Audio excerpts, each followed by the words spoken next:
Here, a short overview. I mean, I think it's just like don't take all the history and all the negative stereotypes of Colombia to heart. You know, a lot of this already passed. Colombia is a very receptive country with a lot of culture, a lot of flavor, great food. Each little area, each part of the country has its own culture and food. One thing I haven't told you, and like if you're European, get ready to dance, to do a job with another Polish engineer, and he loved rock. He had nothing to know about any rhythm. And I took him to dance at like the Spanish place, and it was fun. But I was worried because I thought he was gonna knock people out the way he was dancing Latin music. I was like, man, we're gonna have to put like a danger sign around you, bro, because... But he had fun, and everybody noticed. You know, everybody liked him. He's like, oh, and everyone accepts it. Everybody accepted it. They're like, oh. And even one or other girls are like, oh, let me try to teach you.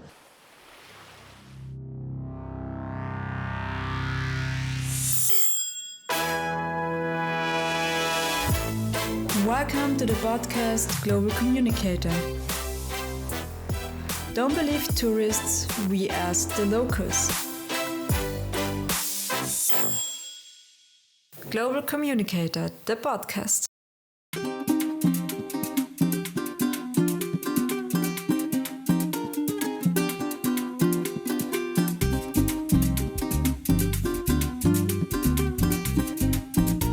Hey Alex. What's up? What's up? Nice to meet you.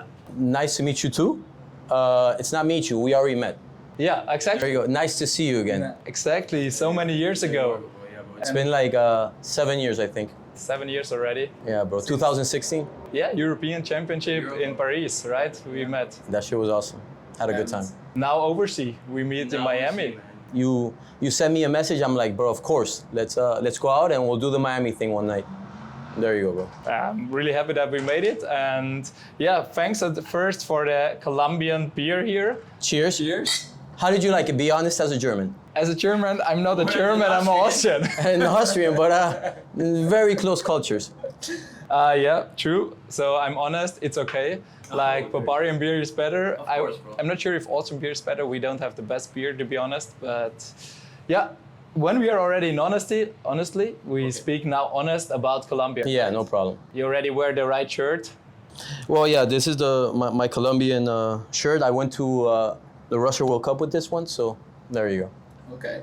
Yeah, great that you wear that. And please give our listeners at first a small input about Colombia, some data, some facts, some general overview. Okay, so Colombia, I would say right now it's about 80 to 90 million people live in Colombia. If I'm not mistaken, if I'm mistaken, I'm sorry. But I think it's somewhere around there. The capital is Bogota. I would say Bogota is a big metropolis. It has over 10 million people in the actual city. I'm from a town in like a state or a department called Risaralda. My town is called Santa Rosa de Cabal. And it has about 60 to 80,000 people, I believe, right? Colombia is great. Colombian people are known for having a lot of flavor, talk a lot, having a lot of fun, good food. Great. Alex, that's why I have locals in my podcast, and my listeners love my podcast because of that, because you love your home country and you speak with a lot of emotions about it, and you tightly rock the topic and you directly get into it. So we already had the capital, Bogota, so it's 10 million, so it's huge, probably. If we go there, what do we expect? So the thing is, Colombia is very multicultural, and I can probably tell you how it works. So Colombia is separated by large mountains, and those mountains are separated. They separate the cultures in reality, right? Okay. So let's say the coast, where the Caribbean coast, where let's say Shakira's from. Shakira, she's from Barranquilla, right? So that was also already on my list. You get already the topics, great. Coast was actually, it's a mix of Europeans, a lot of Lebanese and Middle Eastern people, a lot of Africans that were brought during the slave times, and a lot of local Indians. So that's their mix, right? So that creates a specific type of mix and people. They're very fun people. They're all about music. They're all about drinking. and that's a specific culture, right? Then you have the people from where I'm from. We call them. I mean, it's kind of like a section which we all talk the same. We all have the same customs, right? Theoretically, the descendants is mostly European, right? Spanish, some Dutch, and other people that immigrated during that time. And we're also big talkers. They know us for being the big talkers, the guys that talk too much, that try to talk you out of your money sometimes, right? Yeah. But so that's our area, a really beautiful area, but that doesn't have any actual coast. It's in the mountains, right? And that's the coffee area. People are known for basically having coffee plantations, living in the mountains, good weather, drinking culture, and good music. So that's two zones, right? Then you have the Valle del Cauca, which is Cali, right? And that area. So that area was mixed by Europeans and by African Americans from back in the day, because that area ended up having a lot of plantations, right? And that's actually the capital of salsa in the world. It's called La Capital de la Salsa, and it's true. La capital de salsa is what again? Cali. Cali. So okay. Salsa music, I mean, you can say the Puerto Ricans and the Cubans, yes, they have amazing salsa music, Yeah. but you don't breathe salsa music like you do in Cali. It's like 24/7. And everybody knows how to dance salsa, everybody listens to salsa. And everyone has written there. Oh, everybody loves salsa there. So Okay. that's their culture, right? It's also very like music driven. So that's another area.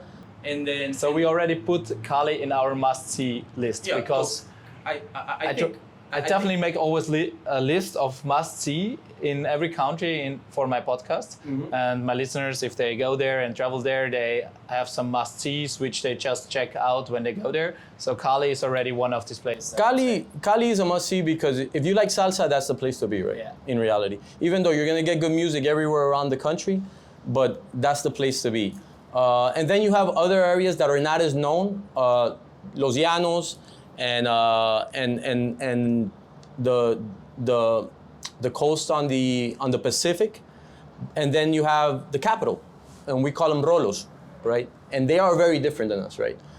They're still good people, but let's just say our people and the coastal people are known for being very friendly, very come to our house. What do you want to eat? What do you want to do? This is like go sleep on the floor. Is that not all over Colombia? It's not everything's not like that, right? So they're still good people, but they're more. I don't know if it's the weather, but it makes them a little bit colder. There's a little bit more like city people, a little bit more. They worry about their own things a little bit. That's the idea behind it, right? But it's still a good place to visit. You get great food. It's a great city. Other places that you should visit is, of course, the coast. The coast has this music called vallenato. Okay, let's make a red line. If people are traveling to Colombia, Okay. how should we start? Where is the start point of Colombia? So Let me see. I think you're always going to get to the capital first because everything filters through the capital, right? yeah. And there's mainly the biggest airport, I guess. It's the biggest airport, yes. Yeah. So everything filters through there. I don't think there's a lot of direct flights to the other cities from Europe, right? So everything goes through the capital. So you go to Bogota at first to enjoy 2-3 days, a stressful life a bit. No, not really, but No, but 10 million people around. yeah, but you try to stay in one area. Let's just say, just stay in the north area. Do your investigation first, or have someone that knows the place. Yeah. So you go in one area, because I'll be realistic with you. Bogota and some other places in Colombia are not always the safest, right? You always got to be street smart. It's like going to Brazil. It's like going to Argentina, Peru. You have to be street smart about just basically common criminals. For sure we get on the safety because Colombia has its history in that. But first of all, if you go to Bogota, I guess it will be quite stressful, right? 10 million people, so stressful life. It is, but that's why you should kind of have an idea where you're going to stay, because it's an extremely big city, and you really don't need to go everywhere. I would say you can stay kind of in a radius of about 40-50 blocks. It's kind of the safer and where you have all the best restaurants, all the best cultural centers, and you do a little investigation, like when you go anywhere, right? You try to do that. So I would say Bogota. Then I think you can go through the coast. So the coast of the Caribbean coast. Yeah, which is quite famous, right? It's very famous. So we also have the same to say Colombia is not just for backpackers. It's also for guys who want to stay just on the coast. Because on the Caribbean side, you can make just the typical hotel staying for 2 weeks or something and enjoying life there. I mean, so there you have a couple of different cities you can go to, right?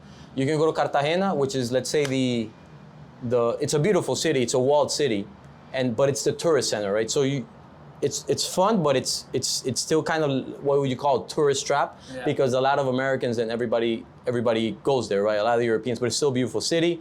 You're gonna have fun. You're gonna have a great culture, great food. You just gotta be against street smart, because there's always people there trying to charge you more, because it's a tourist trap, right? Other two cities to go are Barranquilla, which is pretty close to Cartagena. And Barranquilla, there I think it's more the real, well, we call them costeños live there, right? But you're gonna have a lot of flavor. You're gonna have a lot of a lot of really where most of, like, let's say, the normal costeños live. So that's there. And then you have another place called Santa Marta. So Santa Marta is a little bit, I think a little bit more north. And that one honestly has probably the more beautiful beaches, right? It's more chill, more relaxed, more for like backpackers, I would say, right? Okay. But that's not going to be as busy and as crazy as, let's say, the other cities. Right? So Santa Marta it is. Santa Marta, and I think all of them. In Cartagena, it's a must go, because it's still just a beautiful old walled city. So it's an amazing place. And they're all close by, right? So yeah, I would say 3 hours from one to the other. You can definitely do it within one trip. So Yeah, you can do it within one trip. From there, I would say go to Medellin, because it's very typical. So Medellin is in the Antioquia area, so they call them paisas. Almost kind of the same people we are. So that's the area where I'm from. It's the coffee growing area. I mean, it used to get a bad rap long ago because of all the drug cartels. That's come down a lot more right now. The city's become very cultural, very fun, very receptive to tourism and backpacking. So the fun part of Medellin is a fun part of Medellin. Like, it's fun. Look, that's why I make the podcast, because I didn't know that at all. And if you look up in internet or some stage pages, it's written totally the opposite. It's still the history about drug cartels and so on. But it's not the case anymore. I mean, there are still drug cartels that work, because sadly, it's the nature of our country. But I think they've gotten more smart, saying, let's keep it quiet. Yeah. You know what I mean? Let's keep our money, and then, even in Medellin, even in what we call las comunas, which is it's kind of the poor area, it's become very artistic, graffiti. They're very receptive to tourists. So I think it's like the people in Medellin have decided, let's not try to fight with our food. Basically, the people are bringing in the money, right? So I would say that's an area you can see, and there's really beautiful little towns around there, very typical, very colonial, where all the architecture is the same, beautiful colors, and that. So that's in Antioquia. And then I would say, because I'm from Santa Rosa de Cabal, go to Santa Rosa de Cabal, which is my hometown. Beautiful town, right in the mountains, right in the heart of the coffee growing area. So you're gonna get the best tasting coffee. All the food comes from the actual farms, so everything's fresh. Yeah, awesome. That's why I want to have locals in my podcast, because all this insider tip you couldn't find in Google or something. So awesome.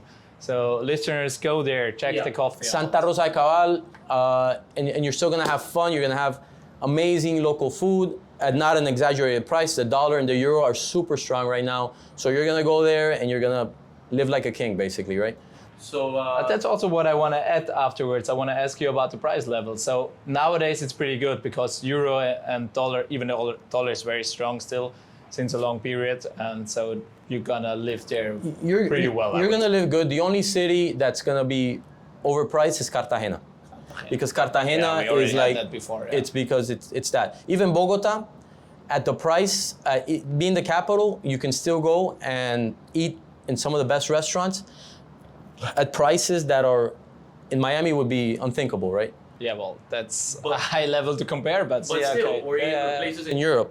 So Cartagena I still think is the biggest tourist trap. Yeah. Everything else, you're gonna have, you could have a great meal for literally a good meal at a decent place for $20 and an amazing meal for $100, like an amazing meal Yeah. with like everything basically, right? So But you speak about two people, $100. yeah, two people. Two people. Yeah, two people is like that. You're gonna get a really good. Alex, but probably you need to bargain, especially in markets and everything, you need to bargain the price, right? They probably send it higher if you're a tourist and then, or is it not the case? I mean, the thing is, like, if you're going to a restaurant, it's fixed. Yeah, that is fixed, It's obviously, fixed, right? but markets and so on. I mean, the thing is, like, it's depending on what you're buying, right? Yeah, of course, if they see you're a tourist, they're gonna try to charge you a little bit more.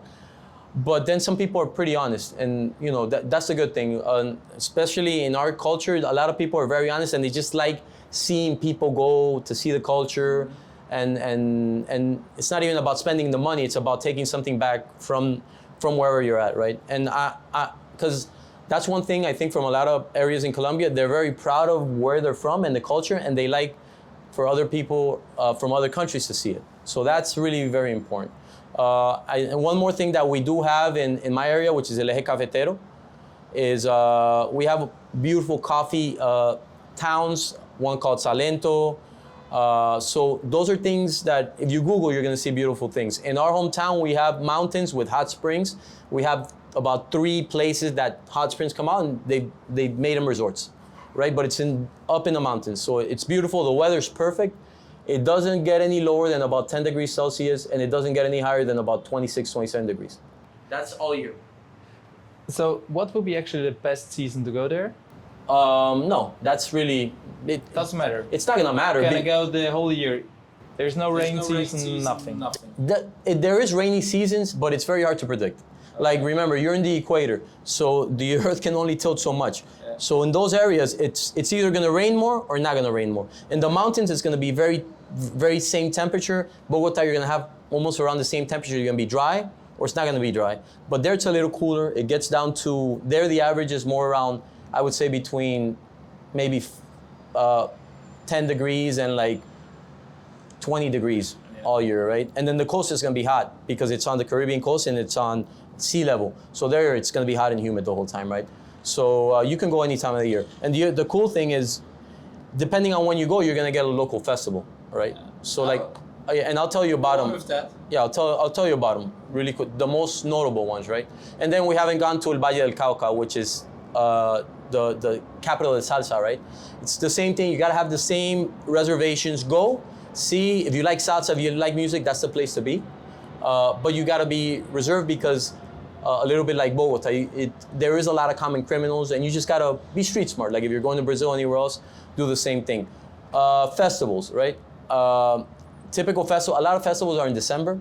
I don't know if anybody's gonna travel December to Colombia, but it's probably the best time of the. Why not? It's the best time to be in Colombia because the culture, everybody's thinking about having fun. The friendliness of everybody, it's very unmatched. I've been to a lot of places in the world, and there's a lot of good things about other countries. There's a lot of bad things about my country. I'm not gonna lie. There's corruption. There's a lot of, there's a lot of poverty. There's a lot of, and there's drugs, and there's criminals. But we have a lot of culture. Like we have a lot of friendliness, a culture, a lot of what you call flavor. Everybody's always happy with music, dancing, having fun, talking a lot, very sociable. So, and you don't see that in every country. I've been in other countries, it's not like that. You know what I mean? So yeah. Colombians are known to like dance anything. You put music and they'll dance a commercial, right? But that's just the way it is, right? So that's, I think, the important part. That's why a lot of Europeans go and see the happiness, and they're very happy with it. They're like, exactly. I'm not used to this. Exactly, yeah. So some of the main festivals, the festival in Cali is in December, right? So that's one to go. The festival close to our city is called in Manizales. It's also very known. That's also, I think, at the beginning of January. Another festival that's also very known is in the coast.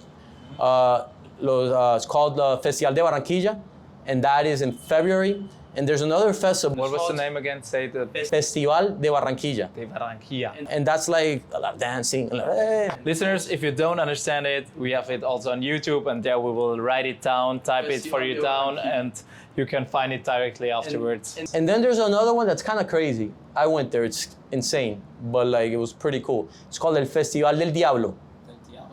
It means the festival of the devil. So it's up in a town up in the mountains. It's called it's Rio Sucio. Is it a religious festival? In a way, it's like it's kind of crazy, but it's. Go on for it.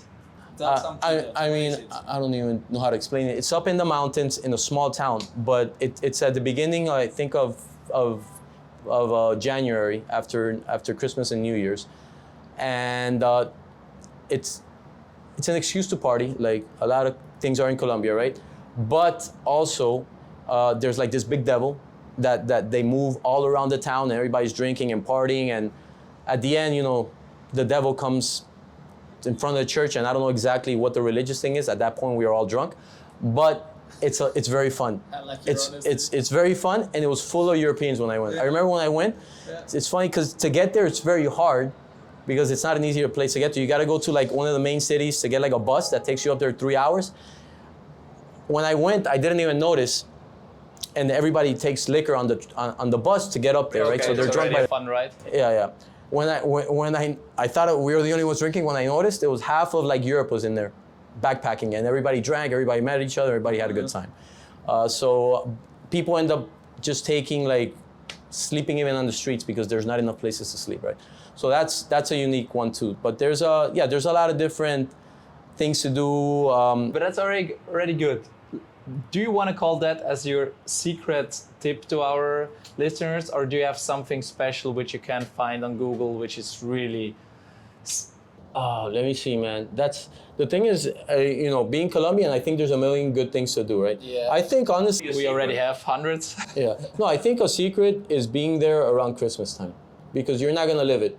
Like okay, to sum it up, so you can go there the whole year, but if you want to really see the culture and unique experience, go there around Christmas time. December, January, it's the time to go there. Yeah, the end of December, January, people literally stop working. Like the only places that work are places to eat, drink, and then that's basically it. Everything else closes. Okay. So like but you're gonna see the culture. You're gonna see everybody on the streets doing street parties. Yeah.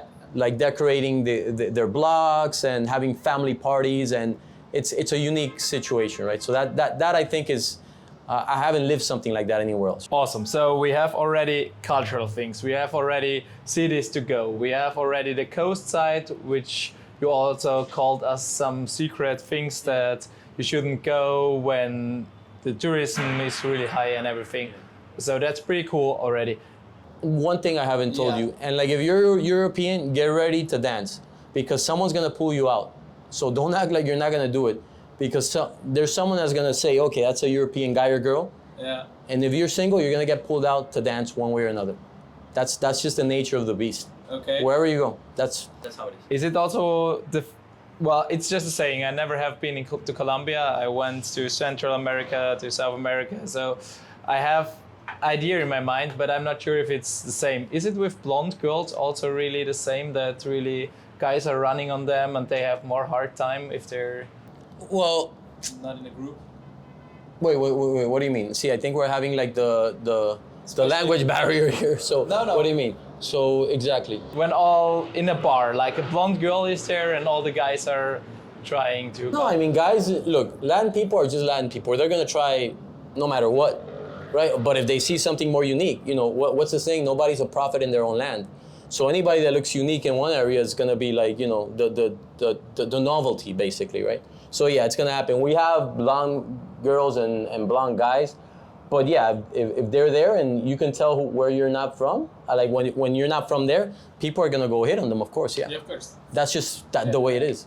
Yeah, it's gonna happen. And people need to dance there for sure. Yeah, basically that's it. Yeah. That it's especially hard for Austrians and Germans, but I tried. I'm not sure if I'm the best dancer and I have the best rhythm, but I always try to dance. But exactly, I mean, so, listeners, just try it, and if you look as bad as I do, don't worry. Nobody cares. Yeah, nobody Just cares. have fun. As long as you try. The thing is, once we see something, we're like, oh, don't worry, they're European, it's fine. Yeah. Don't worry, but it's all good. So like, I remember I'm an engineer, and I used to work with Polish engineers a lot, and we went to Colombia to do a job with another Polish engineer, and he loved rock. He had nothing to know about any rhythm, and I took him to dance at like the Spanish place, and it was fun. But I was worried because I thought he was gonna knock people out the way he was dancing Latin music. I was like, man, we're gonna have to put like a danger sign around you, bro, because. But he had fun, and everybody noticed. You know, everybody liked, And everyone accepts it. everybody right? accepted it. They're like, That's what I love. and even one or other girls are like, oh, let me try to teach you. Yeah, when I was younger, I was always afraid to go on the stage and just show my skills because I don't have that much rhythm. It's developed a lot, to be honest, but really, it's just enjoy it, get your experience, and have fun. Yeah. There it is. Yeah. So that's definitely what we both confirm. Yeah. What else I want to add to the podcast? Well, there's the language barrier. Do people survive there with English, or do you need Spanish in Colombia? You can, but it's very hard. Yeah. Like you need Spanish. Remember, you're going to a third world country. Not a third world. I think Colombia at this point might be somewhere in between third and second, but you're not gonna have everybody speaking English. Yeah. Forget it. So it's. I mean, people do go and they survive on it, but it's hard. Like having some basic Spanish, having some, I guess try to have some of the basics. It's important. Yeah. But a lot of people do go not knowing a lot of Spanish, but it's a better experience if you know, or you're there with someone that knows, especially also, so you're not getting into any trouble that you don't want to get into, right? And the best experience is always if you meet locals and you get in touch with locals, obviously, if you know the language. Yeah, they'll help you out, yeah. So now next we are at the topic which we already had a few times between our conversation, like the safety. Okay, so safety. So I'll be realistic. 15, 20 years ago, I would have said don't go. Because the thing is, Colombia we call it like una ensalada de muchas cosas malas, which is a salad of a lot of bad fruits, right? Mm-hmm. So like we had all the drug cartels, we had the guerrillas, which were the ones trying to take over the government in the mountains. We had paramilitaries, which were pretty bad people paid by rich people to stop the guerrillas. And then we had all the actual common delinquency, right? So all that stuff, right? Yeah. We were mostly done with the paramilitaries and the guerrillas, but there were about 50, 60,000 people. Supposedly we tried to incorporate them into basically the community, but it's not like that. A lot of those people just knew how to extortion, how to kill, how to rob for years. So what ended up happening was when a lot of those people got into the, let's say back into the population, a lot of them couldn't adjust. So they just started building their own like gangs. Yeah, that makes sense. So we call it la cola. La cola is the tail. Even though we took off the head, we still got the tail.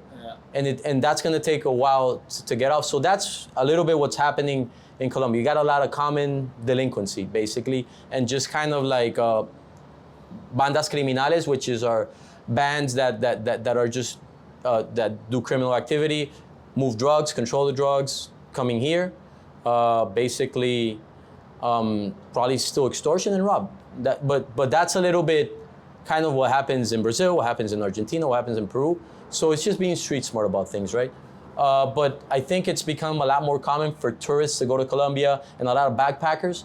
So it's very odd for like, let's say a tragedy that happened. It still happens like in any other country, but you just have to be street smart, right? Be street smart and don't believe everything, feel out everywhere you're at, right? And if you're gonna go to a bar or discotheque, it's fine, go. Just, don't take drinks from people you don't know. Yeah. Just get your own drinks. Yeah. Basically stuff like that, right? But it's a lot safer than it was years ago. Okay, that's really good to hear, yeah. I'm happy to hear that. That's awesome. So, and also a lot of backpackers going nowadays. Oh, a lot of backpackers for go. Sure, yeah, I know that too. And most of our listeners are backpackers. And yeah, and so the thing is, like places like specific like tourist hubs like Cartagena and Medellin, I think even like the criminal bands basically don't want to bother with the tourists because the tourists bring in money. Yeah. So they're like, you know what, just leave them alone, let them do their thing. They'll spend money here and they'll leave. So they're safe because some of those reasons, right? Got it, yeah. Awesome, Alex. Thanks for all the summarizing and all the important tips. And well, another question which is in my mind, is there any connection between the European Union and Colombia? Yeah, I imagine there is. Colombia has really good relations with the European Union as far as I know. There's a lot of cultural, a lot of education, just a lot of humanitarian interaction, I think, between both countries, and European Union has always been pretty supportive of our country. Cool, that's happy to hear that they help you to get over it with some criminal things and in development and everything. Yeah. Awesome. Well, in the end, mostly I ask guys about their own language to get some important words in your language, but it's Spanish. I already had a few people from Spain, from Spanish-speaking countries here, and I also speak Spanish. So my question to you is, do you have some special words in your language? Like every country has something special. I mean, I guess something in your mind. Yeah, I guess we have a couple of typical words. I mean, parce is universal for like friend, like what's up, parce. It's very typical. Que hubo, it's like, yo, what's up? But it's short for que hubo, que hubo, que hubo. So we shorten it. Que hubo, que hubo, que hubo, que hubo. Yeah. So like que hubo, parce. Que hubo, parce. Exactly. Yeah, they're que hubo, parce. So those are some of the typical words. Another typical words, guaro. Guaro. Or aguardiente. Our drink, right? So like, those are another one. I mean, it's universal. It's called quechimba, which is it's a bad word, but it's used everywhere basically, right? And like in a good sense, I guess, right? So yeah, so those are, I guess, like let's say the slang typical words. What it means, quechimba. Bro, quechimba means like that's awesome. Yeah. Kind of in this way, if you say it. Yeah. But it means. That part of the women. Exactly. So there you go. So it's a little different. Yeah. But those are typical Colombian sayings, I would say. Okay. Alex, awesome. We really go with the flow and it was very informative. And we were drinking Club Colombia and everything. Everything. And I'm nearly in the end. So last question. Is there something what you want to add to the podcast? I mean, I think it's just like, don't take all the history and all the like negative stereotypes of Colombia to heart. You know, a lot of this already passed. Colombia is a very receptive country with a lot of culture, a lot of flavor, great food. Each little area, each part of the country has its own culture and food. We're very natural about the food that we have. A lot comes from the mountains. And you have great food here. We have great food. Like we have really good food, a lot of natural food, a lot of flavors. And then one thing I probably didn't say, we have probably some of the most diverse fruits in the world. So sometimes you'll go to the local market and you'll see fruits you've never seen in your life and you've lived there for 30, 40 years. And they're just coming out of the jungle. It will be mind-blowing for Europeans and Americans, I guess. Yeah, the fruits are literally amazing. So Alex, what's the favorite food of you? What's the favorite dish in Colombia? We have one called pan de bono, which was voted the best bread in the world a little while ago. I'm not kidding. I've always thought it's the best bread in the world. It's freaking amazing. Oh, that's crazy to hear because I think Austria has the best bread of the world. Look for the top 10. Let's see if it's there. So pan de bono, and then from my territory, okay, there's two dishes that I think are extremely good, which are un buen sancocho. Like from my area, it's this type of special soup. Awesome. That's a great end to end the podcast. Thanks. So cheers and let's kill it, Thanks bro. for your time. It was awesome. And well, it's nearly getting night in Miami, so time to go out for us and having some fun. Let's go. Let's hit happy hour before it ends. Yeah, let's enjoy the happy hour. Thanks for listening. And if you like the podcast, please share it and like it. I'm happy for any comment. And follow us on Instagram or on any listening app. I'm happy to hear from you and hopefully see you soon in the next episode. Bye bye.